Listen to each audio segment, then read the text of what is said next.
Justin, how are we today, my man? It's a Big Three Friday. Got to be good on a Big Three Friday. I mean, we're coming off of a perfect Wednesday. We killed it in the weather pool. I'm trying to give myself the nickname, the Weatherman. I don't know. Things are feeling good. That nickname's going to stick, but 10 of 14 in the weather pool. Pretty good. Not bad at all. It turns out you need to go 13 of 14 to make money. That's okay. One of these days, we will get there. We're inching ever so close. We were always flirting around 4 of 14, something like that. Now 9 of 14, now 10 of 14. We're moving on up, and you are a go-to guy. Well done by you. Yes. Also, Justin, you're like the first guy ever to win the Wheel of Fortune. You are the first person in show history to go perfect in Big Three Shark Tank. Shouts to you. Phenomenal showing there. And that's not even the sport you cover. You know, right now you're in the off season. So wow. Yeah, perfect. I won about perfect 20 bucks. Shout out Zach Castro, by the way. We got a comment on there. He commented a couple of times on the last pod. I didn't shout him out. No hard feelings. We're in the Madden League together. So shout out the DNVR Madden League. But I didn't know I was the first person ever to go 3-0. That makes me feel pretty good about myself. Yeah, in fairness, second edition of that here game. So, you know, but it's all right. They don't need to know that. Really setting a high bar. Amazingly, Drew in the first edition just goes 1 and 2. But the 9 selections I gave him, 8 losers. So he was able to pick the one winner on that slate to now give us 4 consecutive winning days, 17 and 6 this week. I mean, we are now the record since doing Big Threes, 350 and 220. Wow. So all we do is win, baby. All we do is win. Rarefied air right now. Great time to be a member of the DNVR family. And yeah, just a great time to get our bet on and a great Friday. So let's get into it. We're sticking to my Big Three. And then the champ needs to defend his title. I cannot wait. And then because Justin is here, we're going to take advantage of his immense college football knowledge, get you ready for that season. Justin, it's August 20th. Like I think I can smell college football. If I try real hard, I can almost smell some brats on a tailgate grill. Boy, it's lingering. Wait. It's like just around the corner, you know, when you're approaching the stadium and you're still like a mile and a half away, but the excitement is palpable. It's on the horizon. You can see the stadium. The smell of the hot dogs is creeping around the corner. We're so close, man. We're so close. We really are. I just can't wait. And because of that, second half of the show, we are going to get into that. By the way, love the new set. Great background. What you got right there is phenomenal. The old Denver D. I know. Got a nice little hand-me-down from my grandpa. Been a season ticket holder since the late 60s. Broncos through and through, man. It's in my blood. Yeah, absolutely. I've got some ticket stub from the 70s back here from my grandpa. So yeah, I love that orange pennant you have on the far side. I have that one as well. A couple of the AFC Championship ones. That's something we need back in sports culture. I know they make pennants still technically, but they're dope. Let's bring the pennant back. I think it needs to be revived a little bit with the younger generation. I think you're spot on. I love our little pennant logo, and more can be done with that, no doubt. That's what I'm saying. More can be done on this winning front on Friday slate, weekend slate. We've got you covered. Let's start with my Big Three. And all but one game starts at 5. So you like to see that. We'll be able to get all our picks in, and we've got many selections. Justin, I don't know if you know this, but CJ Crone is Mr. Friday Night here on the show. Ryan just named him that, put him in an SGP. And, he's been on a tear ever since. It's why the number's set at 1.5. Plus 180, though, is phenomenal juice because he has got a hit on 5 consecutive Fridays. He's had multi-hit games in 5 of his last 9 Fridays. He is batting 320 against lefties, taking on the lowly D-backs, who will be starting a lefty on the mound. Essentially, we're looking at a 50-50 proposition at plus 180 value. This is phenomenal juice. Wouldn't be surprised if CJ got this taken care, done and dusted by his first two ABs. Then we have Miami taking on Cincinnati. I've been loving these Miami Nerfies because they just have some pretty good pitching. Eliezer Hernandez on the mound against Sonny Gray. Reds have been a little up and down, but in Cincy, I think we stay scoreless through that first one, and then whatever, the Reds probably blow them out. And then Atlanta, Baltimore, we are going Yerfie, a popular strategy to Yerfie it up when the Orioles, not Oilers, are in action. Keegan Aiken, the starter for Baltimore, 0-7 and an 8.13 ERA. The Braves can knock you around. Max Fried on the mound for them. I'm just feeling a Yerfie in a game that's probably going to get out of hand quite quickly. So there you go. There's my big three. And all those from games that are in action. We are going to get to the weekend slate now with Justin.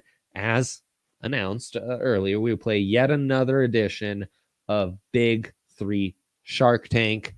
And the order I put these in a little more weekend slate heavy to start with, a little mix and match, UFC, MLS, and then we get into some more baseball, including the Rockies, who aside from Crone, I didn't touch on in my big three. So let's start it off. Let's see what Justin likes. And Justin, I have expanded it since Drew was given the poopiest possible big three Shark Tank options ever. You can choose to not take any of the 9 options I gave you and instead substitute any of these picks with one of my big three, with any of the odds boosts on the DraftKings Sportsbook app right now, or any of the college football futures that we will be talking about in the second part of the show. Okay. Cannonier, main event, UFC, taking on Kevin Guzman, who's just kind of struggled. 7 of the last 11 fights for Cannonier have not gone the distance, and of those 7, he's won 5. He is a healthy favorite, not a heavy favorite here, Justin.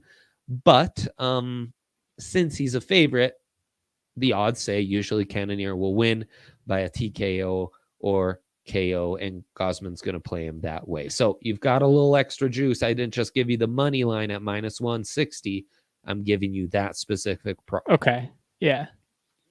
Then the second fight after the penultimate fight prior to the main event where Cannonier fights is Madsen. I'm taking him by decision, kind of a matchup between two grapplers. Madsen's never lost.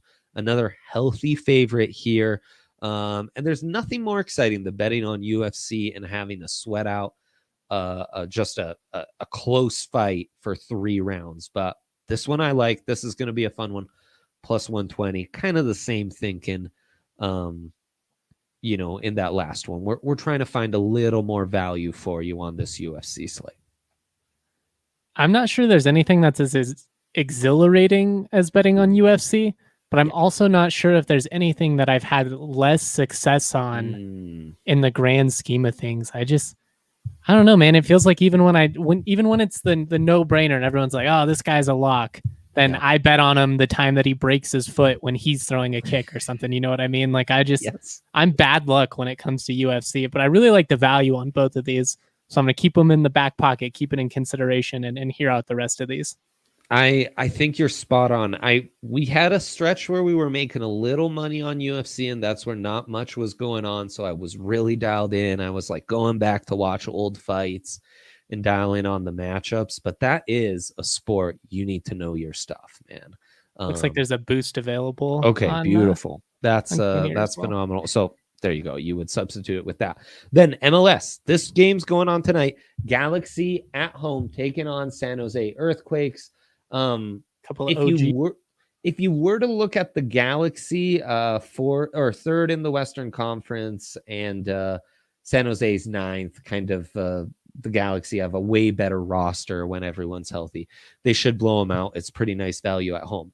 Now, the Galaxy are one of the few top of the table teams where their goal differential isn't great, which would suggest maybe they've snuck some out and not dominating teams the way you'd expect. But this in the MLS season is also after the international breaks, as the transfer window closes, when things kind of pick up and the boys separate them from the men's, and the Galaxy clearly head and shoulders above. Also, they're kind of starting to click offensively. So there you go. Minus 120, I think, is really nice value. Let's go to the second part of the sheet. Dre is an MLS guy. Shout out Zach Castro. If there's anybody on the staff, and Yahir as well. If anybody knows MLS, it's those two. So I tend to take their advice, but on the very limited knowledge, I have seen the Galaxy a couple of times this season, and it does seem like they're starting to click at the right time.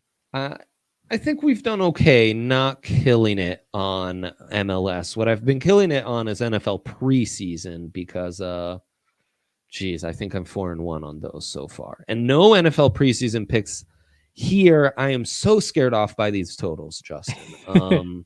Because, I saw the Chiefs total today and I was like, oh, hammer the under. But then it sounds like Chiefs starters will play the first half. So I don't know. Back to MLS, back to Big Three Shark Take. Sounders to win plus 200. Now, Sounders have been top of the table for most of the season. They are taking on the Columbus Crew, another team, kind of a bottom dwelling squad. They are in the 8th seed in the Eastern Conference. This will be on the road. You always worry about road games with Seattle teams because they have to travel so far. But that juice is hard to turn away. And then let's go to MLB. We've got the Phillies taking on the Padres. Now, the Phillies have really, really struggled with their bullpen, and the Padres, and the Padres, while they're starting Blake Snell, have depleted their bullpen drastically. So I think the over 9 is quite juicy here, especially considering two really good offenses. I think two of the 4 favorites to win NL MVP here as well. So plus 100 is quite nice on that. I like that one. I can tell you right now, based on, we still got to go through the rest of these, but that one will probably be featured in my Big Three. I like the value there. Two teams that can hit. Yeah. San Diego, it is a bit of a pitching park, but yeah, it's not like you need, 14, 15 runs here. 6-4 game would get it for you, 7-3. Exactly. I like it. I like the value. And it's one of those where you might even be able to pounce live, like if we add a couple low-scoring innings to start. This is all about mining the bullpens, or maybe you wait for that total to lower a little. There's a few fun ways to go about it. Okay, and then we finally have a Rockies bet with Austin Gomber over 4.5 Ks. Now, the juice at minus 140, not great, but everyone loves a low number, Justin. Gombe, of course, 12-7 on this prop with the over, but only 2-5 in the last 7. They are taking on the lowly Diamondbacks. And Gomber, after struggling in his last outing, usually has some bounce back games. So that would be my pitch on that one. There's good value there for sure. I don't know. He's been so inconsistent. 5Ks it's not a whole lot to bet on from a starting pitcher, especially in today's baseball, where a starter's basically guaranteed to get you 5 strikeouts in a game, so long as he's even adequate. That's not even like a great start anymore. That's just the baseline with the strikeout ratio being as high as it is. But I don't know. There's just something about betting the Rockies in the first game of a road series after they've come from, playing well at home that scares the crap out of me. I know it's not counting on offense. I know it's not necessarily the Coors effect that's going to come into play there, but it's just a mojo thing. And it seems like this team, I think they're in their own head when it comes to the road performance. Like I never thought I should say that they were going to be a good road team, but I think it's manifested to a point to where they're like, they go out on the road and they expect to play poorly. Yeah, the gap really is... it's so drastic. It's wild. It's absurd, honestly. Okay, that's a great point. And actually, I think Gomber's not unique in, if we look at strikeout props, we've seen more of a hike up early and more of a dip late, and I wonder how much. They are. I don't know why I put at Arizona in All right, well, that just the changes my line of thinking. I was just going off of based on what was on the graphic. If they're at home, I'm a little bit more willing to consider that. They're playing good ball right now. Yeah. I really want to see what the over total is for the runs then if they're at home. There you go. Let's go to our next screen because that is my next pitch, but I wrote it wrong because they are at home. Over 11.5, and we can get that at -105. That's good value. I'll probably have that one in there, especially at Coors Field. Dude, you're not really counting on either of these pitchers to kill it necessarily. And again, I mean, we hit, what was it? It was like 14 the other day, and they hit that pretty easily. Yeah. I mean, they have been hammering they have been kind of they'll flirt with the over, and then mostly they land on the under at Coors, but it's because totals at Coors are almost always 12. Well, that's what I mean. This isn't that high for a Coors Field total. I like that one. Against the lowly Diamondbacks. Now, you're also counting on the Diamondbacks not doing much hitting, right? So it's one thing to have Slam Diego in town, and you're going to set that a little higher. But this one's intriguing. Remember, I sent the notes wrong, so this should be Arizona at Colorado, not vice versa. Minnesota at New York. Yankees just slow starters, and Twins have kind of given up. So the Nerfy's been hot at +125. It's a bit of a counterintuitive Nerfy, but that's the thinking here. As somebody that follows the Twins, because they're kind of my AL team, I can tell you New York is not a kind place for Twins baseball. And at +125, I like that. It is a hitter's park. Yeah. You know, you're always worried about, a lefty just hitting a pop-up at any other part that goes out, and then you get a solo home run, and that kills you. But there's pretty good value there, especially because both these teams pitch decently well, even though neither of them are like tremendous teams. And then we close it out with Braves at Orioles, inspired by my big three where we took the UFC. Here you'd simply just take the over 10.5 at +100. The juice is what intrigued me. I mean, Baltimore's terrible. Awful. And if they even score 2 runs, this will probably hit because you're expecting Atlanta to throw 7, 8, 9 on the board in this game. But that would be just my luck, the one game that Baltimore comes out and they win like 2-1 or something. Yeah, I mean, it is baseball still. That's baseball for you. That's why we try to stay away from some of those picks. And then we have the odds boost. You have Chris Sale to record 8+ strikeouts. Yeah. Battle for MVP. Harper and Fernando Tatis to hit a home run. Or it's an or. Nice. That's nice. We love or bets. The Turner time I hate. I've bet on this before and it didn't. But Justin Turner and Trey Turner each to record 2+ total bases. And remember, that's kind of defined weirdly. Chiefs and Cardinals to combine for 30+ first half points. Gosh. That's a lot, man, to count on, especially in preseason. You just don't know, yeah, Patrick Mahomes could throw a couple touchdowns and that could hit easily, but you don't know how much they want to give away in preseason. Right. And the only boost I see on the UFC is Kevin Gastelum to win by KO, TKO, or DQ +800. That makes me feel a lot better about my Cannoneer pick because, hate to say it, guys, but that Gastelum pick is cheese. And, of course, you can just reserve all these picks for some college football futures. I'll let you mull that over. We'll have you lock in your big three when the show, right before closing out the show, before we get into some college football. And we've got a free SGP bet where we can talk a little more Rockies. Got to remind you, DraftKings Sportsbook, #1 in the land. Nothing like it. Again, free bets galore, odds boost galore, 10-unit basically night when Justin was on here Wednesday. It's just been phenomenal. Free pools. We had so much fun with the weather pool. And I know now with NFL, college football, we'll get a lot more pools coming our way. I mean, it's just the best. And we're going to talk about all these futures. I've got some Italian soccer bets ready to go for the weekend. I like Everton this weekend as well in the EPL. Everything can be done on the DraftKings Sportsbook. You got to check it out. And right now, new users, you can bet $1 to win $200 any college football market, and you just get $200 in 8 $25 free bets, which is a great deal. Those are always a phenomenal way to go about it. And then, if you're a new user, they'll match your deposit bonus up to $1,000. Doesn't get much better than that. Use that code DNVR when you sign up. Must be 21 or older. Colorado only. Bonus comprised of a first deposit bonus and a first bet match, each up to $500. Deposit bonus requires 25 times playthrough. Restrictions do apply. See DraftKings.com/sportsbook for details. Gambling problem, call 1-800-522-4700.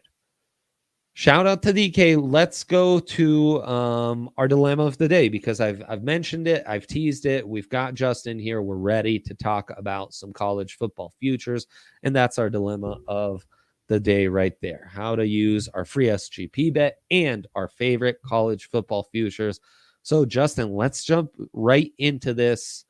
We've been able to mull over several different bets on the draft pod, which you can find in Broncos, Buffs, and Rams feeds every week. But what really stands out of all the futures we've got on this card, and we've finally got Heisman back. We've got, you can do Natty winner, conference winner, division winner, regular season wins to make the playoffs. Is there one of these that just smacks you in the face as one of your favorite bets out there right now before the season starts? Yeah, I guess. I mean, there's some obvious ones, obviously, and we'll dive into some of these favorites. Talking about Clemson, Alabama, and some of the interesting offers that DraftKings has on them. But if we're talking about a college football bet that I just think has a really good chance of hitting, it's actually UNLV over 1.5 wins at -105. You need them to win 2 games this year, and if they do, you're going to cash out. I like the value there. UNLV is going to be terrible, but they're going to have one of the best running backs in the conference, and Charles Williams. They're not a first-year staff. I do like Marcus Arroyo. Spent some time with him out in Las Vegas for Mountain West Media Days. He's familiar with the conference. I've pulled up their schedule before. I should pull it up here again. I just think the odds of them winning 2 games are pretty high. And like I said, if I miss on that one, I can live with it, because I've got a lot of chances for it to hit. Yeah, for sure. Over 1.5 too. Love that from our our Mountain West Whisperer. I love that you started off with your true bread and butter, what you know. Let's stick to the Mountain West then and look at these conference odds. Obviously, Boise the favorite at -130. But I know from conversations you and I have had, maybe that's more off a reputation than actual expectations going into the Mountain West this season. It's just interesting because Boise State was tabbed the preseason favorite, and it's, as you alluded to, almost exclusively based off of what they've accomplished in the past. Obviously, their pedigree as a program. They've been dominant since joining the Mountain West. They deserve to have the reputation that they have. This isn't me sitting here and throwing shade at Boise State. I understand the logic and why they were picked as the preseason conference favorite. But if you pull around the league right now, if you talk to people that follow the Mountain West closely, most people aren't going to tell you that they think Boise State is the best team in the Mountain West heading into this season. They're going to say Nevada, or they're going to say San Jose State, both of which you can get at plus money. You can get San Jose State, who won the league last year, at plus 400. You can get Nevada at plus 450, which is where I put my money. It's where I would recommend it. They have the best quarterback in the conference, and Carson Strong, a guy who's, I think, going to be a first-round draft pick this upcoming spring. They've got a deep threat in Romeo Doubs. They returned their running back. They got some pieces on defense. They're just an offense that's going to score a lot of points. And if you want to put money on San Jose State, it's a bit of a tongue twister. I would understand the logic there too, because they're going to have one of the best defensive lines. They return their quarterback as well, Nick Starkel, guy who started for a couple of Power 5 schools before kind of finding his groove in San Jose. My long-winded point through all this, and I know I'm rambling, so I apologize, is that if you want to place money, put it where the value is. And the value is actually on the 2 better 100%. Teams, San Jose State and Nevada, than Boise State. Again, not throwing shade at Boise State. I just don't think they're the best team in the conference. I mean, I think if the rosters were the exact same, but the helmets were switched, Nevada. Boise'd be heavy favorites. Yeah, It'd be like, they'd be like minus 250. Yeah, 100%. So, I mean, there's absolutely value in both those teams at plus 450. Could even kind of hedge there because the value. Exactly. Maybe just throw a little bit on both of them and still probably come out ahead. Exactly. Okay, so we've stuck to your bread and butter. Yes, let's go to the bigger, wider scope. Some of these offers and bets that have you intrigued by the big dogs in college football, Alabama and Clemson, the two favorites to win the Natty, plus 250 for the Tide, plus 380 for Clemson. Weird college football season, so much turnover, especially at the quarterback position for a lot of these blue blood programs. What do you have your eye on as far as those big dogs go? Yeah, I mean, I think going into the season right now, everybody kind of views Alabama and Clemson as a step ahead of everybody. And, some people are already rolling their eyes because that's not much different than things have been over the last couple of years. The big thing that's going to be interesting for all these top programs, Alabama, Clemson to a little bit of a degree, but not quite the same situation. And then Ohio State. These are, the kind of the three top dogs, and all of them are relatively unproven at the quarterback position. Mm-hmm. And because of that, I think, whoever ends up having the best season out of those three quarterbacks, and right now my money would be on DJ Uiagalelei at Clemson, is probably going to come out on top because of that. I like Clemson. If we're talking preseason bets, I like throwing a little bit of money on them to win the national championship. One, they're proven. Two, you can still get it at plus money. I also like taking over 11.5 wins at plus 105 for Clemson. Yeah. And I'd throw that one out there for Bama too, just because we expect both of these teams to be in their respective conference championship games. And that does count towards the regular season. So you got to win 12 games between the 12 you've got in the regular season and that conference championship game. You've got a little bit of leeway there if you drop one. Again, that's counting on a lot on those teams. But is there any reason to not count on these teams based on what we've seen over the last half decade? No, not at all.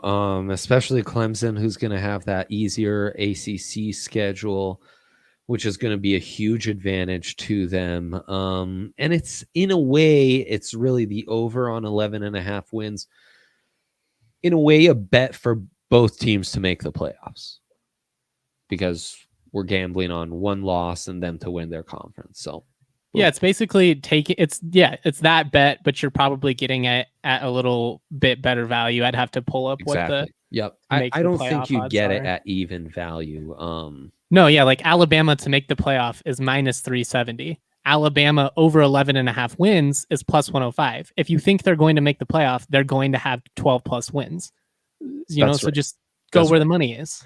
Well, and you essentially just gave out a 250 point boost, right? Because it's essentially the same bet, but that's the difference in the two bets is like even money or minus 370. So I guess technically speaking, you could end up with a weird situation we had a couple of years ago where like an Alabama goes 10-2 or something and they sneak in as the 4 seed and then they don't get the conference championship and then it technically doesn't hit. But playing the odds, if we're talking about what's more likely to happen, if you want to bet on Bama to make the playoff, you might as well just take the over 11.5 because it's likely going to happen. Yeah, that super narrow scenario not worth 250 exactly points of protection. Like if you lose in that scenario and you're a Bama fan, you're probably just like, well, would have been fun to make money there, but oh well. Yeah, and I think what's intriguing about both those programs is while we don't fully know Bryce Young and DJ Uiagalelei, the incoming quarterbacks, kind of feels like they're ranked a bit of a head above the rest as far as the rest of these incumbent quarterbacks. And that's where I'd close out on these player futures for the Heisman bets. I've gone on record and said I really like DJ, the Clemson quarterback, to win it, though we have mentioned before that could be a tricky one because, of course, Trevor Lawrence, Tajh Boyd, Deshaun Watson, all the other great quarterbacks at Clemson, stellar careers as well, tons of regular season wins, never got over the top and won it. who would be your favorite to win it? And then if you were to give out a long shot, which is what we see from time to time in the Heisman race. I mean, guys like Kyler, Baker, far from heavy favorites coming into the season. Who would that candidate be for you? My favorite right now would be DJ Ugalele, plus 750, Clemson quarterback. I think we're along the same line of thinking when it comes to Clemson going into this year. I hate to admit it. I mean, those that don't know, I root for Alabama football, so I'm not a Clemson guy. This is purely talking about the respect I have for that program and the expectations I have for Ugalele going into this season, which are incredibly high. I just think at some point it's got to correct itself. You mentioned that Trevor Lawrence, he went through 3 straight years the best player in college football and never won a Heisman. Mm-hmm. In hindsight, that's absurd. I don't think you could go through any of those Heisman winners and say none of them were deserving or, Lawrence should have won it over them. But just like when you look at it in a vacuum, it's wild that Trevor Lawrence was as successful as he was and he never even really came all that close. So I think if they have an opportunity to give it Ugalele, I think they probably would. But I think it's more just going to come down to the fact that I expect Clemson to run the table. And if he's the best player and there's not, somebody like a Sam Howell or somebody that just throws 60 touchdowns or something like that, then it's probably just going to be his to win. As far as a long shot goes, that's a great question. I'm just kind of looking through some of the numbers here. Carson Strong's all the way down at plus 25,000. That's what I was looking for. Honestly, if we're talking about genuine long shots, and man, oh man, would he be a long shot? I mean, he's a guy that's probably going to throw, 45 plus touchdown passes this season. I don't want to put out a number that's too insane, but I mean, it wouldn't surprise me if he threw close to 60. That's the type of offense that Nevada's going to have. If they were to have one of those seasons where, they run the table, they've got a couple of Power 5 teams on their schedule, if they put themselves at least in the conversation for the playoff and he can get there, then who knows, especially if, Ugalele or Bryce Young or the Ohio State quarterback, if they don't, totally blow us all away. Yeah. Chris Olave at plus 8,000. I guess I'll throw that out there. I know we've only had one wide receiver win the Heisman in the last 30 years. So that'd be wild, but I do think we're in a different era of college football where it is more likely for a wide receiver to come out on top just based on the way the stats are. And I just love that, dude. You can get Malik Willis at plus 8,000 too. That might be fun to throw out there. I know. I'm just trying to think, when's the last time a non-Power 5 player was even finalist? I'm struggling recently. Was Brennan ever a finalist for Hawaii? Might have been. Or or Cobb at Houston, maybe. Right, or maybe even Keenum. That'd be a good question. Yeah, because he'd be intriguing. But yeah, Carson Strong at plus 25,000, far less crazy than George Pickens at plus 10,000 or Adrian Martinez at plus 10,000. By the way, on a local note, Jarek Broussard, the Buffs running back, also plus 25,000. I mean, we can all hope. That'd be really insane. I'll give a long shot. Talia Tagovailoa plus 10,000. Tua's little bro. That's a great one. There's good value there. I mean, he's going to have an awesome year. We really like his NFL potential. What's really weird to me, you can get Carson Strong at plus 25,000. But again, this goes back to a lot of these preseason bets being set on precedent. Boise State's quarterback, Hank Bachmeier, who's coming off of a season-ending injury and multiple quarterback competitions where he didn't even really establish himself as the guy, he's at plus 20,000. It's just one of those where you look at these and there's y'all aren't paying that close attention to the Mountain West. Well, and I mean, at the end of the day, there's value in that, in being able to mine that inefficiency. And when bets are more about perception than anything else, Adrian Martinez at plus 10,000. Insane. But again, perception. Agreed. It's Nebraska fans who want to bet, so there are opportunities to mine inefficiencies here.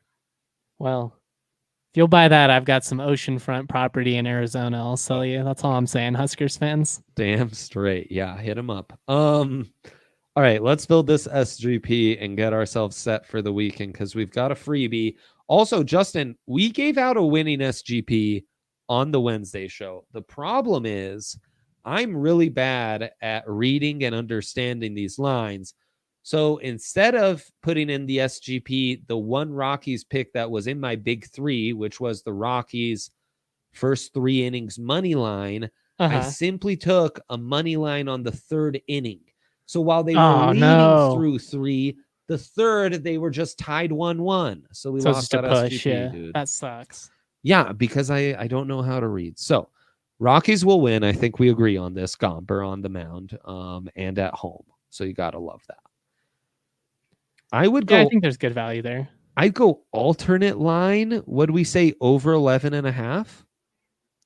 Yeah, maybe buy it down a little bit. Yeah, exactly. Yeah, I wonder if that's adjusted since this morning, because when I put it down this morning, then we can go to, so already that's plus 190, which is real nice. Rockies and bought down 11.5. Hits, you got to take CJ Crone, Mr. Friday.